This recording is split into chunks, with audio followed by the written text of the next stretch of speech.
যদি দুই best friend একই মেয়ের প্রেমে পড়ে তাহলে কি হবে? তারা ছোটবেলা থেকে একসাথে বড় হয়। একসময় বড় হয়ে ড্রামার নায়ক বুঝতে পারে যে নায়িকার প্রেমে পড়ে গিয়েছে সে। যখন এই বিষয়টা ড্রামার সেকেন্ড লিড নোটিস করে তখন সে জেলাস হতে থাকে। এবারে নতুন রিলিজ হওয়া একটি নতুন Chinese drama chasing the wind ড্রামাটি অনেক ইন্টারেস্টিং হতে চলেছে। ড্রামাটিতে একটি গরিব মেয়েকে দুজন রিচ বয় ভালোবেসে ফেলে। আর এই ড্রামাটি মূলত একটি স্পোর্টস রিলেটেড ড্রামা। তো আর দেরি না করে এই নতুন ড্রামাটি শুরু করা যাক। ড্রামার শুরুতে আমরা আমাদের ড্রামার মেন ফিমেলের লিনজিকে দেখতে পাই, যে নাকি অনেক সুন্দরভাবে আইস স্কেটিং করছিল। আর এই আইস স্কেটিং করতে করতে সে নিচে পড়ে যায়। তখনই আমরা তার সম্পর্কে জানতে পারি কি করে সে এই পর্যায়ে এসেছে। আমরা জানতে পারি যে লিনজির আইস স্কেটিং করার এতটাই শখ ছিল যে স্কুলের স্কেটিং হলে লুকিয়ে লুকিয়ে ঢুকে সে স্কেটিং প্র্যাকটিস করত। আর আজ অলরেডি সেখানে একজন স্কেটিং করছিল, যে নাকি আমাদের ড্রামার মেল লিড নিচি। তো তারা দুজন স্কেটিং কম্পিটিশন লাগে। কম্পিটিশনে লিনজি জেতার জন্য তার সর্বোচ্চটা দিয়ে চেষ্টা করে। লিনজি ইচ্ছে করে নিচে পড়ে যায় যেন রেড লাইনটা আরেকটু আগে ক্রস করতে পারে। নিচি জানতো যে এতে করে সে ব্যথা পাবে, তাই তাকে সে বাঁচিয়ে নেয়। নিচি বলে, তুমি আমার স্কুলে লুকিয়ে লুকিয়ে স্কেটিং করতে এসেছো। যা শুনে লিনজি একটু ভয় পেয়ে যায়। নিচি বলে, তুমি চিন্তা করো না, আমি সিকিউরিটি গার্ডকে ডাকবো না। কিন্তু তোমার গালে এটা কি হয়েছে? আমরা জানতে পারি লিনজির মা বাবা কেউ ছিল না, লিনজির আপন বলতে কেউ নেই। কিন্তু যে আন্টির কাছে থাকছে সে আন্টি তাকে অনেক টর্চার করত।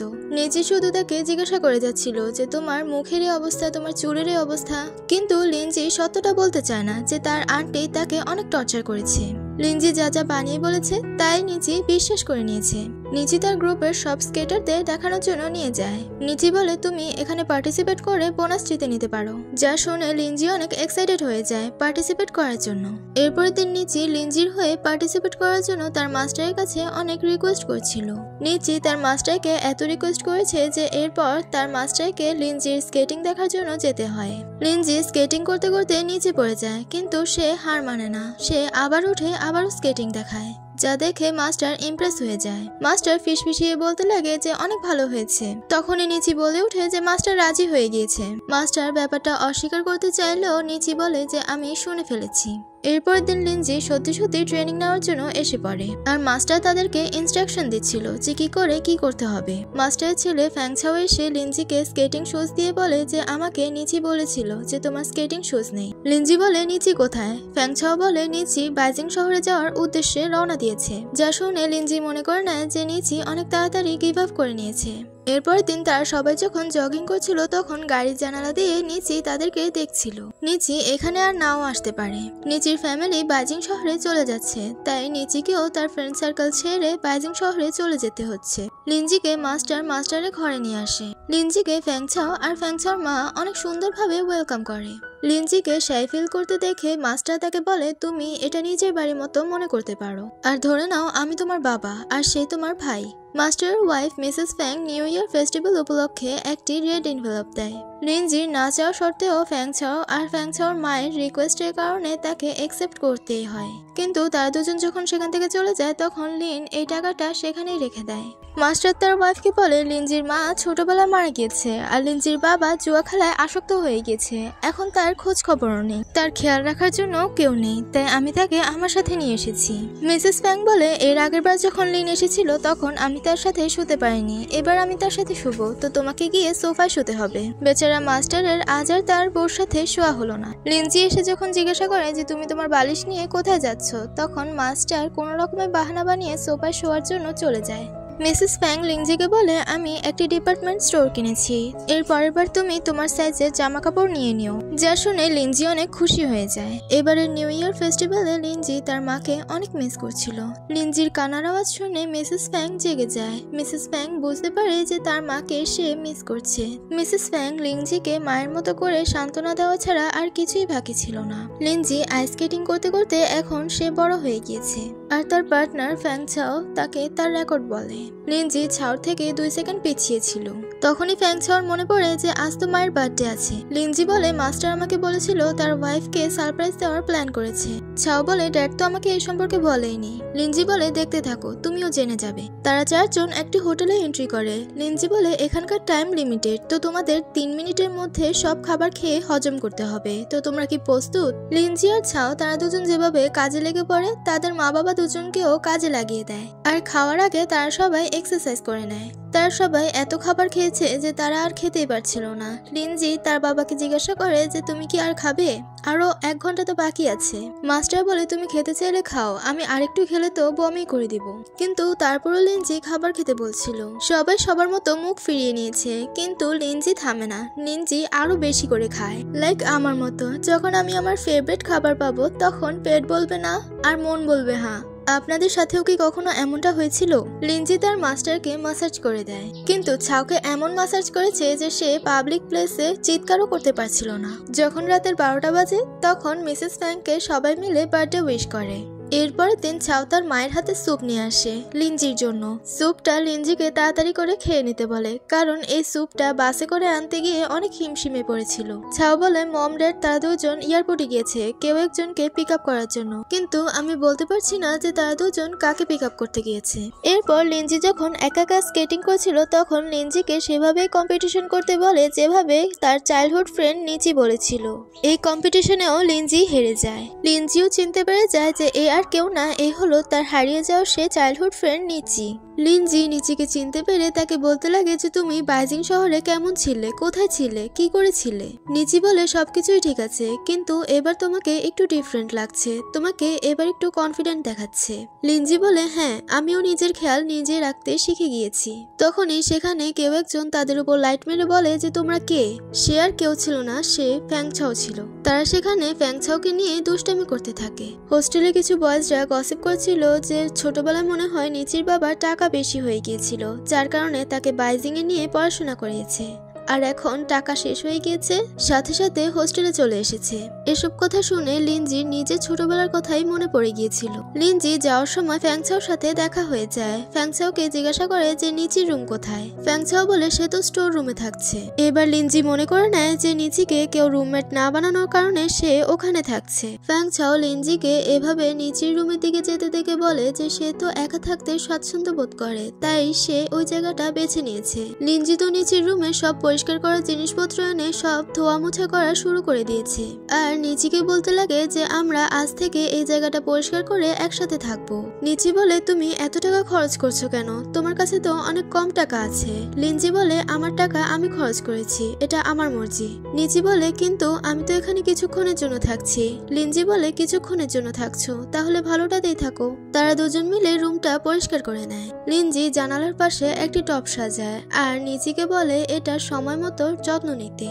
তখনই নিচির কাছে ফ্যাংছাওর কল আসে। 3 আসামি মানে 3 জন ভালো স্কেটার এক হওয়ার কারণে মাস্টার তাদেরকে বলছিল যে তাদেরকে স্পেশাল ট্রেনিং নেওয়ার। এতে কারো তো কোনো আপত্তি নেই, কিন্তু ছাগলের 3 নম্বর বাচ্চার আপত্তি রয়ে গেল। ফ্যাংছাও বলে আমি অ্যাডভান্স ট্রেনিং নিয়ে শুধু শুধু টাকাগুলো খরচা করতে চাই না, আমি আমার এই টাকাগুলো আমার ফ্যামিলির জন্য জমাতে চাই। এবার ফ্যামিলিটাকে মাস্টারই তো। মাস্টার বলে তুমি আমার কাছ থেকে কোথায় পালাবে। সবাইকে একটা একটা করে ফর্ম দেয় আর লিনজিকে বলে যে এটা তোমার জন্য স্পেশাল ফর্ম, তুমি এটার কথা ভেবেচিন্তে ডিসাইড করবে। সবাই মিলে যখন খাবার টেবিলে বসে তখন লিনজি বলে যে আমি ডিসাইড করে নিয়েছি যে আমি জিয়াংনাং টিমে জয়েন করব। মিসেস ফ্যাং বলে তুমি সিরিয়াসলি এত দূরে যেতে পারবে। লিনজি বলে আমি মাঝে মাঝে তোমার সাথে দেখা করতে আসবো। ফ্যাংছাও বলে তুই যেমন কান্না করতে করতে আসবি তেমনই কান্না করতে করতে যাবি। লিনজি বলে আমি কেন কান্না করব, কান্না তো করবে অন্য আরেকজন। ফ্যাংছাও বলে মোটেও না, আমি কান্না করব না।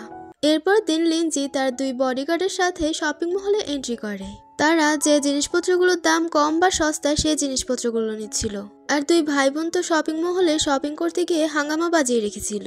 তারা সব জিনিসপত্রগুলোর দাম বাজেটের মধ্যে রেখে তারা শপিং করছিল। তারা 3 জন একসাথে আমার ফেভারিট কালার রেড কালারের জামা কিনে।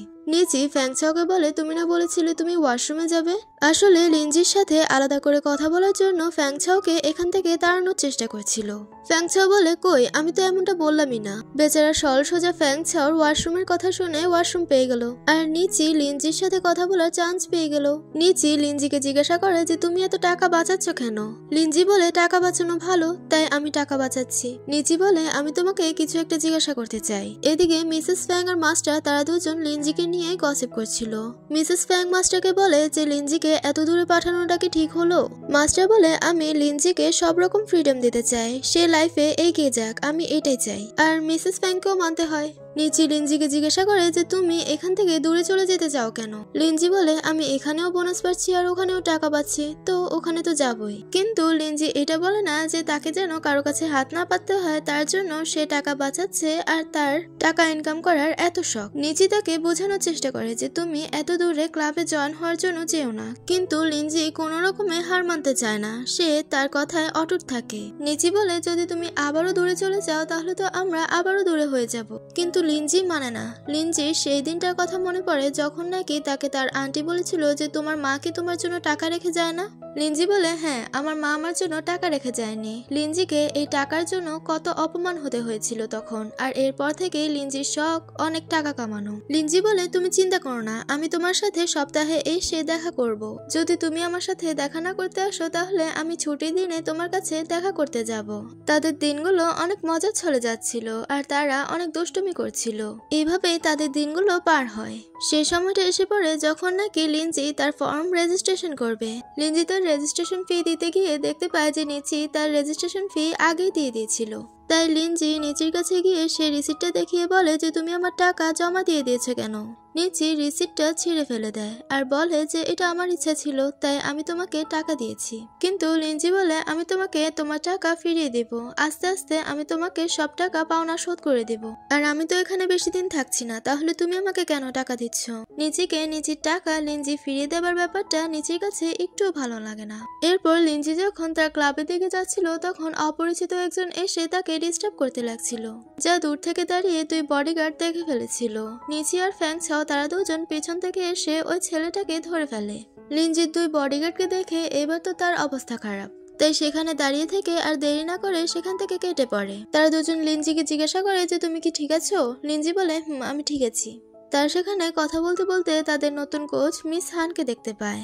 ট্রেনিং ক্লাবে এসে লিনজি জানতে পারে যে এখানকার সবচেয়ে ফার্স্ট গার্ল হলো জুজু, যার সাথে নাকি সবাই রেসেও জিততে পারে না। আর জুজুর কোচ মিস হান, যার কাছে ট্রেনিং নেওয়ার লিনজির অনেক শখ। লিনজি জুজুর মতো হতে চায়। মিস হান এতজনের মধ্যে লিনজিকে চুজ করে স্কেটিং করার জন্য, যা দেখে লিনজি অনেক অবাক হয়ে যায়। লিনজির পিছন থেকে নিচি তাকে ধাক্কা দিয়ে তাকে এগিয়ে যেতে বলে। তো লিনজি সহ বাকি মেয়েরাও জুজুর সাথে কম্পিটিশন লাগে। লিনজি তার সর্বোচ্চটা দিয়ে জোজো সেকেন্ড হয়। লিনজি জানতো যে সে 47 সেকেন্ড করবে, কিন্তু সে জানতো না যে 47.6 করবে। লিনজির খুশিটা লিনফ্যাং এর কাছে একটু ভালো লাগছিল না। মিস হান যখন লিনজির সাথে একা কথা বলার জন্য ডাক দেয় তখন লিনজি অনেক এক্সাইটেড হয়ে পড়ে। মিস হান বলে তুমি সেকেন্ড হয়েছে বলে এত খুশি হওয়ার কি আছে, তুমি এখানে 7.6 করেছো, তোমাকে আরো প্র্যাকটিস করতে হবে। লিনজি তো পুরো মন খারাপ হয়ে গেল যে লিনজি এতটা ভালো করেছিল তাও প্রথমবার, কিন্তু তাও তাকে কোচের সামনে এত অপমান হতে হলো। লিনজির মিস হানের কথাগুলো অনেক খারাপ লাগছে, কিন্তু এরপরও মিস হান মুখ বন্ধ করে না। মিস হান আরো বলে আর তুমি না জিয়াংনাং টিমে যাচ্ছ, তুমি সেখানেই বেস্ট, এখানে তুমি ট্রেনিং করতে আর এসো না। নিচি আর ফ্যাংছাও বুঝতে পারে যে লিনজির মিস হানের কথাগুলো অনেক খারাপ লেগেছে। এরপর নিচি লিনজিকে বলে তুমি যেখানে যাচ্ছ জিয়াংনাং টিমে, সেখানে তো আর মিস হানের মতো কেউ নেই, তো তুমি সেখানে যেতে পারো। যা শুনে প্রথমে তো লিনজি নিচের দিকে তাকায় আর পেছন ফিরে আবারও দৌড় মারে। মিস হান যখন জুজুর সাথে কথা বলছিল তখন লিনজি দৌড়ে এসে হাঁপাতে হাঁপাতে বলতে লাগে যে আমি ডিসিশন নিয়েছি জিয়াংনাং টিমে আমি যাব না। যা শুনে মিস হান মনে মনে অনেক খুশি হয়ে যায়। মিস হান বলে আচ্ছা ঠিক আছে, আমি তোমাকে আবারও সুযোগ দিচ্ছি, এই 3 মাসের মধ্যে তোমাকে তোমার সর্বোচ্চটা দিয়ে তোমার শেয়ারটা প্রমাণ করতে হবে। লিনজি তো তার প্রিয় কোচের কাছ থেকে দ্বিতীয়বার সুযোগ পেয়ে অনেক খুশি হয়ে যায়। লিনজির হাসিটা দেখে নিচেও হেসে ফেলে। রাতে তারা পুরো পরিবার একসাথে মিলে মোমোস তৈরি করে, যেখানে তারা অনেক মজা করে। আর সেই মোমোস গুলো একসাথে মিলে খেতেও বসে। খাওয়া শেষে লিনজি আর নিচি তারা দুজন অনেক মজা করে। তারা বাবল গান দিয়ে অনেক দুষ্টুমি করছিল। মিসেস ফ্যাং বলে লিন কোথায়। মাস্টার বলে তার গরম লাগছিল, তাই সে তাজা হাওয়া খাওয়ার জন্য বাইরে গিয়েছে। কিন্তু ফ্যাংছাও এত ড্রিঙ্ক করেছে যে সে মাতাল হয়ে সোফা থেকে পড়ে যাচ্ছিল। মিসেস ফ্যাং জিজ্ঞাসা করলে মাস্টার বলে যে তাকে আমি অনেকবার ঠিক করে শোয়ানোর চেষ্টা করেছিলাম, কিন্তু সে আবারও এইভাবেই শুয়ে পড়ে। আর এদিকে লিনজির এতই গরম লাগছিল যে নিচি লিনজিকে আইসক্রিম কিনে দেয়। নিচি লিনজিকে তার আইসক্রিমটা তার গালে লাগাতে বলে, এতে করে লিনজির কাছে অনেক আরামদায়ক মনে হয়। এরপরের সিনে লিনজি যখন তার জামা কাপড় গোছাচ্ছিল তখন মিসেস ফ্যাং এসে তাকে একটা হেয়ার ড্রায়ার দেয়। হেয়ার ড্রায়ারটা দিয়ে লিনজিকে বলে তুমি তো আমার কাছ থেকে নতুন কোনো জিনিস নিতেই চাও না, তো আমি আমার পুরাতন হেয়ার ড্রায়ারটা দিয়ে গিয়ে আমি নতুন একটা হেয়ার ড্রায়ার কিনে নিব। হঠাৎ করে লিনজি মিসেস ফ্যাংকে জড়িয়ে ধরে। মিসেস ফ্যাং বলে, আমি সবসময় আমার একটা মেয়ে চেয়েছিলাম যাকে নাকি আমি অনেক আদর যত্নে বড় করব। যখন ফ্যাং ছাও হয়েছিল তখনও আমি একটা মেয়ে চেয়েছিলাম, আর এখন তুমি হলে আমার সেই মেয়ে। বুঝে যাচ্ছিল যে তাদের দুজন মা মেয়ের রক্তের টান না থাকলেও তাদের ভালোবাসার কমতি ছিল না। মিসেস ফ্যাং আরো বলে, আমি তো তোমার উপর টাকা খরচা করতে চাই, কিন্তু তুমি তো তা চাও না। লিনজি বলে, আমি যখন টাকা কামাতে লাগবো তখন আমি আর তুমি মিলে শপিং করব।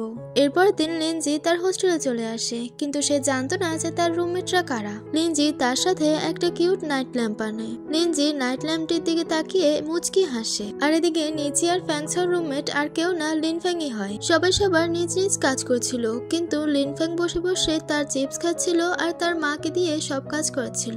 লিনজি নিচির রুমে গিয়ে তাকে উকি মেরে দেখে, যা নিচিও নোটিস করেছিল। লিনজি এসেছিল শুধুমাত্র নিচিকে নাইট ল্যাম্পটা দেওয়ার জন্য, তো সে ল্যাম্পটা দিয়ে সেখান থেকে দৌড়ে চলে যায়।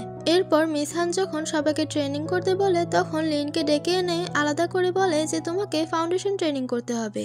লিনজি বাকিদের সাথে একসাথে ট্রেনিং করতে চেয়েছিল, কিন্তু মিস হান তাকে মানা করে দেয়। মিস হান বলে, আমি যতক্ষণ না পর্যন্ত ওকে করছি ততক্ষণ পর্যন্ত তুমি ফাউন্ডেশন ট্রেনিং করতে থাকবে। সবাই সবার মতো ট্রেনিং করছিল, কিন্তু লিনজি দাঁড়িয়ে দাঁড়িয়ে শুধু তাদেরকে দেখেই যাচ্ছিল। এই ব্যাপারটা নিচির কাছেও অনেক খারাপ লাগে। লিনজি যখন মন খারাপ করে বাইরে এসে বসেছিল তখন নিচি তাকে এসে বলে যে তুমি অন্যদের চেয়ে একটু বেশি স্পেশাল, তাই ম্যামের কাছে তুমি একটু আলাদা। লিনজিকে মন খারাপ করে বসে থাকতে দেখে নিচি আরো মোটিভেশন দেয়, তাকে আরো ভালো করে বুঝিয়ে বলে যে তোমার প্রতিটা অ্যাক্টিভিটিস ম্যাম ফলো করছে, তাই বলে তোমার প্রতি এতটা রুড। লিনজি এই কথাগুলোর মাধ্যমে সে আবারও তার মোটিভেশন ফিরে পায়। লিনজি যখন তার রুমের সাফ সাফাই করছিল তখন তার রুমমেটের খাটের নিচে অনেকগুলো মেডেল দেখতে পায়। লিনজি তো এতগুলো মেডেল দেখে অনেক অবাক হয়ে যায়।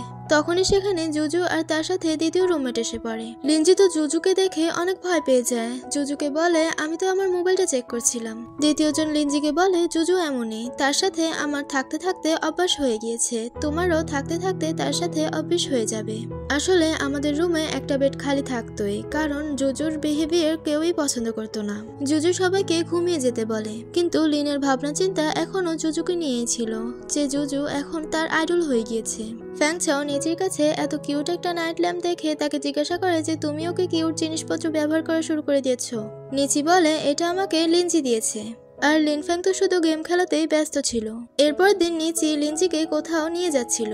লিনজি নিচিকে একটা আনসিজনওয়ালা গাছ রোপণ করতে দেখে তাকে জিজ্ঞাসা করে যে তুমি তো এটা আনসিজনওয়ালা গাছ রুখছো, এখন যদি তুমি এই গাছটা রোপণ করো তাহলে এটা এখন মারা যাবে। আর এই গাছটির সাথে নিচি লিনজিকে এক্সাম্পল দেওয়া শুরু করে দিয়েছে। লিনজি বলে, তুমি আমাকে এক্সাম্পল দিচ্ছ, তুমি আমাকে এভাবে যে কোনো স্টোরিতে আনতে পারো না। নিচি বলে, আমি তো এই স্টোরি নিয়ে অনেক আগে থেকে ভাবছিলাম, কিন্তু জানো আমি মিস হানের ডায়েরিতে তোমার প্রতিটা অ্যাক্টিভিটিস নোট আকারে দেখেছি।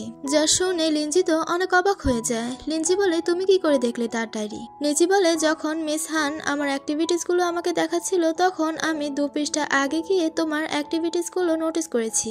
এবার এই কথা শুনে তো লিনজি আরো খুশি হয়ে যায়। এরপর থেকে লিনজি তার সবগুলো ট্রেনিং তার মন দিয়ে করছিল। রাতের বেলা যখন মিস হান তার নোটবুকে সবার অ্যাক্টিভিটিস গুলো দেখছিল তখন সবারটা ঠিকই ছিল, কিন্তু লিনজিরটা একটু আলাদা ছিল।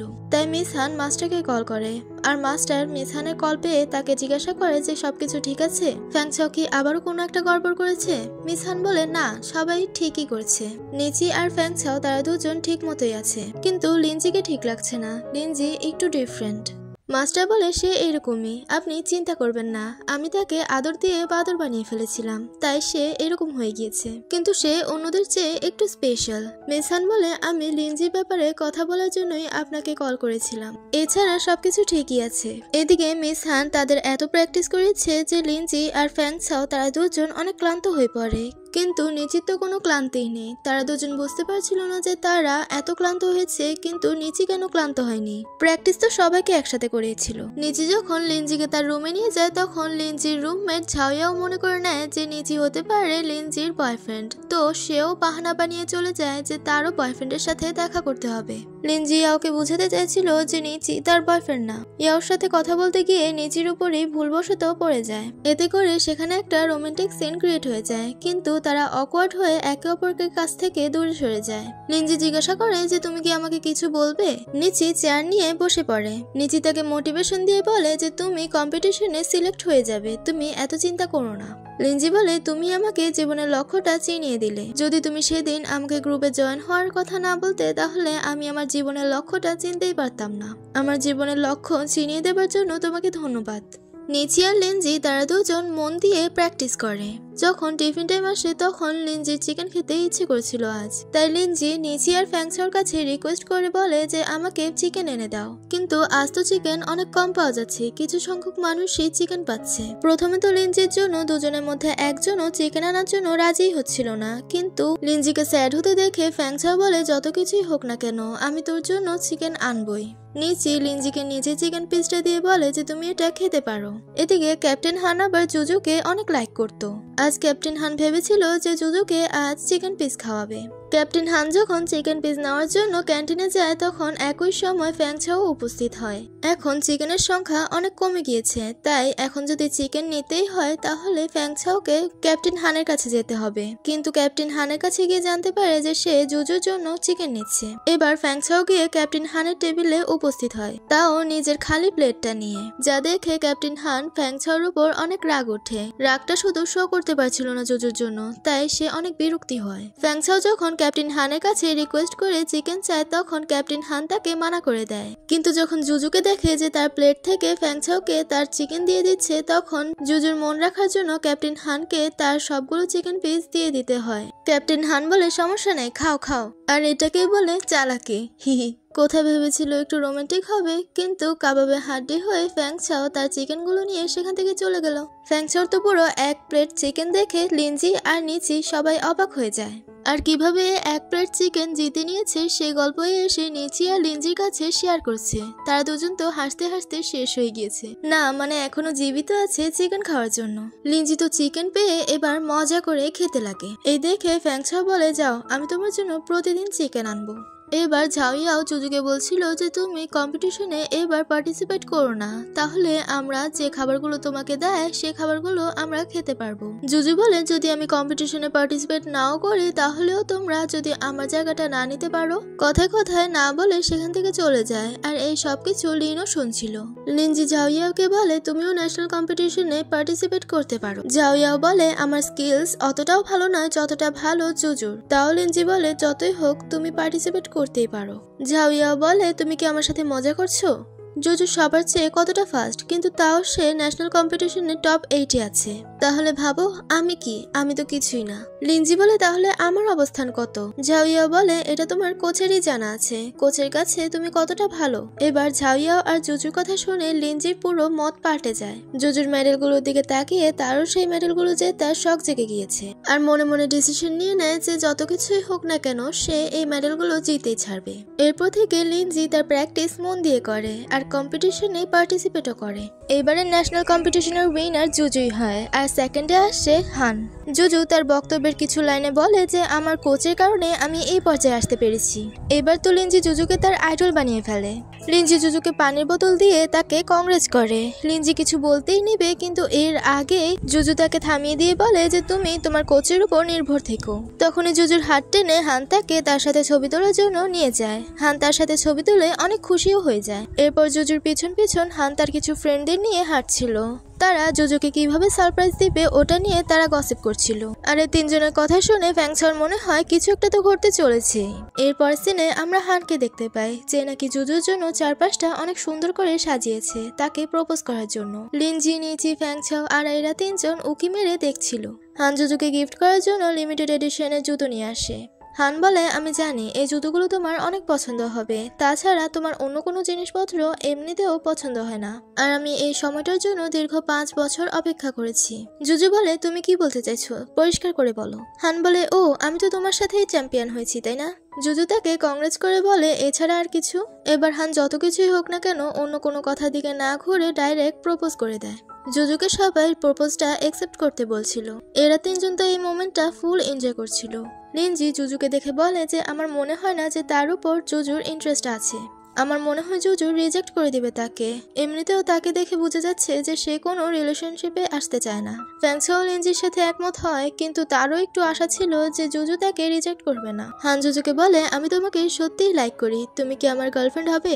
যা শুনে জুজু অনেক রেগে যায়। জুজু রাগান্বিত হয়ে বলতে লাগে যে এই সম্পর্কে যেন কেউ জানতে না পারে, তার জন্য তুমি তোমার জিনিসপত্র গুছিয়ে এখান থেকে তোমার দলবল নিয়ে চলে যাও। এমনটা করলে এখানে সব কথা মিটে যাবে। জুজু তাকে রিজেক্ট করে সেখান থেকে চলে যাচ্ছিল, কিন্তু হান তার হাত ধরে তাকে থামিয়ে দেয় আর তাকে জিজ্ঞাসা করে যে তুমি আমাকে রিজেক্ট কেন করলে? জুজু বলে, কারণ আমার তোমাকে পছন্দ হয়নি, আর এমনিতেও জুতোগুলো তুমি ফিরিয়ে দাও, কারণ তুমিও জানো যে তোমার পরিবারের অবস্থা খুবই খারাপ। কিন্তু হান তো তাকে যেতেই দিচ্ছিল না, আরও জেদ ধরে বসে আছে যে এই জুতোগুলো তাকে নিতেই হবে। তখনই সেখানে নিচে এসে জুজুকে বলতে লাগে যে জুজু, আমি তোমার সাথে কিছু কথা বলতে চাই, তার জন্য তুমি আমার সাথে বাহিরে আসো। যা শুনে হান আরো রেগে যায়। হান বলে, তুমি জানো না এটা কতটা সিরিয়াস মুহূর্ত। নিচি বলে, আমি বুঝতে পারছি, কিন্তু তাও জুজু তুমি আমার সাথে আসো। এইবার তো পরিস্থিতি বিগড়ে যায়, পরিস্থিতি মারামারির পর্যায়ে চলে যায়। হানের সব লোকেরা একত্র হয়ে যখন নিচিকে মারতে নিচ্ছিল, তখন জুজু বলে ওঠে যে এখানে কি তামাশা হচ্ছে? ফ্যাংচাও আর লিনজি এসে নিচিকে সাইড করে। হান জুজুর কাছে রিজেক্ট হয়ে অনেক রেগেছিল, তাই তার দলবলকে এখান থেকে চলে যেতে বলে। সবাই চলে যাওয়ার পর জুজুর কথাগুলো ভেবে ভেবে হান অনেক কষ্ট পাচ্ছিল। এরপর তারা তিনজন যখন চলে যাচ্ছিল, জুজু তাদের পিছন থেকে ডাক দিয়ে বলে যে নিচি, তোমার সাথে আমার কিছু কথা আছে। নিচিও ফ্যাংচাও আর লিনজিকে চলে যেতে বলে। জুজু নিচিকে বলে, তুমি আমাকে হেল্প করার জন্য হানের সাথে কেন পাঙ্গা নিতে গেলে? নিচি বলে, কারণ লিনজি তোমাকে আইডল মনে করে, আর আইডলের সাথে এমন কিছু একটা হচ্ছে লিনজির ভালো লাগছিল না। জুজু বলে, তুমি জানো হানের সাথে পাঙ্গা নিলে কি হতে পারে? নিচি বলে, আমি জানি, তার সাথে পাঙ্গা নিয়েছি তো কি হয়েছে, সে আমার কিচ্ছু করতে পারবে না। জুজু বলে, তুমি ফ্যাংচাও আর লিনজি তোমরা তিনজন অনেক ক্লোজ ফ্রেন্ড। নিচি বলে, আমরা একই ইউনিভার্সিটি থেকে পড়ে এসেছি, এমনিতেও আমরা অনেক ক্লোজ, কিন্তু তুমি হলে লিনজির আইডল, তোমাকে দেখে লিনজি মোটিভেট হয়। জুজু বলে, তুমি আমাকে সাহায্য করার জন্য আমি লিনজির সাথে আগে যেমন ব্যবহার করতাম এখন আর তেমন ব্যবহার করব না। আর যদি তোমারও কোনো হেল্পের প্রয়োজন হয় ক্যাপ্টেন হানের হাত থেকে বাঁচার জন্য, তাহলে আমি আছি, আমাকে বলো। জুজু তার রুমে প্রবেশ করার সাথে সাথে জাও ইয়াও তাকে বসিয়ে বলে যে তোমাকে প্রপোজ করেছিল হান, তাই না? জুজু বলে, করেছিল, কিন্তু তুমি কার থেকে শুনেছ? জাও ইয়াও তো এবার আরো ইন্টারেস্ট নিয়ে তার কাছ থেকে পুরো ঘটনাটা শুনতে চাইছিল, কিন্তু জুজু তাকে থামিয়ে দিয়ে বলে যে আমি যদি তোমাকে সবকিছু বলে দেই তাহলে এই সবকিছু সবাই জানতে পেরে যাবে। এদিকে ফ্যাংলি বলে, তোমরা কি জানো না ক্যাপ্টেন হানের সাথে পাঙ্গা নিলে কি হতে পারে তোমাদের? তাদের দুজনের মধ্যে একজনেরও এই কথায় ইন্টারেস্ট নেই, একজন তো পরে পরে ঘুমোচ্ছে, কিন্তু তারপরও বকবক করেই যাচ্ছে। যখনই ফ্যাংলি লিনজির ব্যাপারে কিছু বলতে নেবে, তখনই ফ্যাংচাও তার মুখে বালিশ ছুঁড়ে মারে আর তাকে বলে, তুই যদি কোনো কথা খুঁজে না পাস তাহলে লিনজির ব্যাপারে ফালতু কথা একটাও বলবি না। তো ফ্যাংলি আর কিছু না বলে সে নিজের মতো শুয়ে পড়ে। তখনই নিচির মোবাইলে মেসেজ আসে, সেটার কারণ লিনজিরই ছিল। নিচি হানের সাথে পাঙ্গা নেওয়ার কারণে লিনজি টেনশন করছিল, তাই নিচি তাকে টেনশন ফ্রি করার জন্য তাকে বলে যে হানের সাথে পাঙ্গা নিয়েছে তো কি হয়েছে, সে আমার কিছু করতে পারবে না। লিনজি বলে, কিন্তু আজকে যে প্রপোজালে সিন ক্রিয়েট হয়েছিল সেটা কিন্তু সেই ছিল। যা শুনে নিচিও হেসে ফেলে। নিচিকে হাসতে দেখে ফ্যাংচাও তাকে প্রশ্ন করে, কি রে তুই হাসছিস কেন? নিচি বলে, কি আমি হাসছিলাম? ফ্যাংচাও বলে, তুই একটা শুকুরের মতো হাসছিলি এতক্ষণ। তো নিচি আর মেসেজ করে না, সে মোবাইলটা রেখে ঘুমিয়ে পড়ে। এরপর দিন হান নিচির সামনে তার দলবল নিয়ে হাজির হয়। ফ্যাংচা বলে, তুমি তোমার দলবল নিয়ে আসার কি দরকার ছিল? হান বলে, আমি আমার দল নিয়ে কেন আসলাম এটা তো তোমার একটু পরে জানা হয়ে যাবে। এরপর সিনে আমরা সবাইকে গোসলখানায় দেখতে পাই। যে তাপমাত্রা সহ্য করার মতো না সে তাপমাত্রায় গোসল করার চ্যালেঞ্জ নেয় তারা। নিচি তো আরো বেশি করে তাপমাত্রা বাড়ছিল, যা দেখে হানের বাকি সব মেম্বার্সরা ঠান্ডা পানিতে গিয়ে ঝাঁপ দেয়, কিন্তু এরপরও হান তার ইগো দেখিয়ে যাচ্ছিল। হানও আরো তাপমাত্রা বাড়ায়, কিন্তু নিচি তো কিছুই হচ্ছিল না। আর হান যে নাকি তাপমাত্রা আর সহ্য না করতে পেরে সে সেন্সলেস হয়ে পড়ে। নিচি তার মুখে পানি ছুঁড়ে মারলে তার হুঁশ ফিরে আসে। নিচি যখন সেখান থেকে চলে যায় তখন হান ইচ্ছে মতো পানি খেতে থাকে। ফ্যাংচাও তো নিচির কাছ থেকে এই ঘটনা শুনে বেশ মজাই পেল। ফ্যাংচাও তাকে জিজ্ঞাসা করে, তুমি কিভাবে সহ্য করতে পারলে? নিচি বলে, ট্রিকটা তো অনেক সহজ। গোসলখানায় যাওয়ার আগে আমি বেশি করে পানি খেয়ে নিয়েছিলাম, ঠান্ডা পানি। বেশি করে ঠান্ডা পানি খেয়ে নেওয়ার কারণে সেখানে আমি এত তাপমাত্রা সহ্য করতে পেরেছি। কিন্তু বেশিরভাগ লোকেরাই আমার মতো এমনটা করে না, যার কারণে তারা অতি তাড়াতাড়ি ডিহাইড্রেট হয়ে যায়। আজ রেঞ্জি এত প্র্যাকটিস করেছে যে সে হাঁটতেও পারছিল না, তাই ফ্যাংচাওর নিচি তাকে হাঁটতে সাহায্য করছিল। নিচি লিনজিকে বলে, তোমার এত প্র্যাকটিস করাও উচিত ছিল না। লিনজি আর নিচির মাঝে এই টপিকটা নিয়ে ছোট্ট একটা ঝগড়া হয়। তাই লিনজি ফ্যাংচাওর সাইডে চলে যায়, যা দেখে নিচি আবার বলতে লাগে, থাক আমি তোমাদের দুজনকেও আবার প্র্যাকটিস করাবো, আবার নিজেও প্র্যাকটিস করব। যা শুনে লিনজি আবার নিচির সাইডে এসে পড়ে। ফ্যাংচাও বলে, তোমাদের সমস্যাটা কি? তোমরা একবার লড়াই করো, আবার ফ্রেন্ডশিপও করে নাও। লড়াই হলে তো এমন ভাবে লড়াই করো যেন একে অপরকে চেনোই না, আবার ফ্রেন্ডলি হলে এমন ভাবে ফ্রেন্ডলি হও যেন অন্য একটা জগতে আছো। ফ্যাংচাও তো এই দুজনের এমন ফ্রেন্ডলি ভাব ভালো লাগছিল না, তাই তাদের দুজনের মাঝখানে ফ্যাংচাও এসে পড়ে। কিন্তু লিনজি আবার ফ্যাংচাওকে সাইড করে দেয়। নিচি লিনজিকে তার পায়ে ট্যাপ লাগিয়ে নিতে বলে। লিনজি বলে, আমার ওষুধ শেষ হয়ে গিয়েছে, কারণ জুজুর ওষুধ শেষ হয়ে গিয়েছিল, তাই আমি আমার অবশিষ্ট ওষুধগুলো তাকে দিয়ে দিয়েছিলাম। নিচি বলে, আচ্ছা ঠিক আছে, আমি তোমার জন্য ওষুধ পাঠাবো। লিনজি তার রুমে এসে তার ফোন ইউজ করছিল। ঝাওয়াও যখন তার রুম থেকে বের হয়ে নিচিকে দেখতে পায়, তখন নিচি বলে, আমি লিনজির জন্য এসেছি। তো ঝাওয়াও লিনজিকে ডেকে আনে। নিচি তো লিনজিকে সে ওষুধগুলো দিতে এসেছিল, আর লিনজি রুমে এসে সে ওষুধগুলো জুজুর সাথে শেয়ার করে নেয়, আর এতেই জুজু বুঝতে পারে যে লিনজি অনেক ভালো মনের একটা মানুষ। এরপর দিন লিনজিদের টপ 8-এ রেজাল্ট বের হয়েছে। লিনজি তো অনেক এক্সাইটেড ছিল যে তার নামটা কত নম্বরে এসেছে। ফ্যাংচাও তার চোখ বন্ধ করে বলে যে তুমি তোমার চোখটা বন্ধ রাখলেই ভালো হয়। লিনজি বলে, কেন, আমি কি ফেল করেছি? ফ্যাংচাও বলে, না। যখন দেখে যে লিনজির নামটা টপ 2-তে আছে, তখন লিনজি তো খুশির ঠিকানাই থাকে না। লিনজি তো ওখানেই নাচানাচি শুরু করে দেয়। এরপর মিস হান লিনজিকে বলে, তুমি এবার অনেক কঠোর পরিশ্রম করেছো, যার কারণে তুমি এত ভালো রেজাল্ট করতে পেরেছো, আর এবার তুমি সবার সাথে ট্রেনিং করতে পারবে।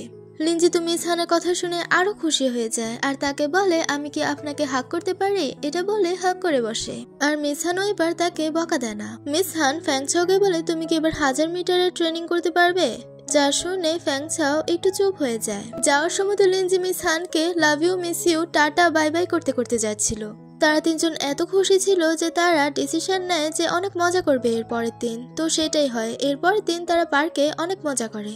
এরপর সিনে লিনজি একটি চারাগাছ উপহার দেওয়ার জন্য নিচির কাছে আসে। ফ্যাংচাও বলে, নিচিকে গিফট, আর আমারটা কোথায়? লিনজি বলে, এটা তোমাদের সবার জন্য। নিচি সেই চারাগাছটা তার টেবিলে সাজিয়ে রাখে, কিন্তু ফ্যাংচাও সেই চারাগাছটাকে নিয়ে সূর্যের আলো নিচে রাখে। লিনজি নিচিকে বলে, আমি তোমাকে প্রতি মাসে 50 ইউয়ান করে দিয়ে দিব।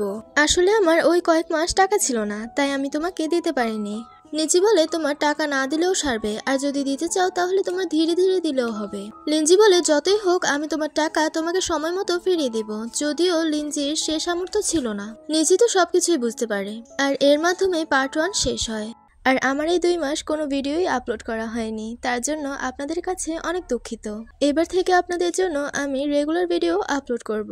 ড্রামাটি ভালো লাগলে অবশ্যই কমেন্ট বক্সে বলে যাবেন। আর এর নেক্সট পার্ট দেখতে চাইলে অবশ্যই আমাদের চ্যানেলটিকে সাবস্ক্রাইব করে রাখুন। Like, comment, share. তো বাই।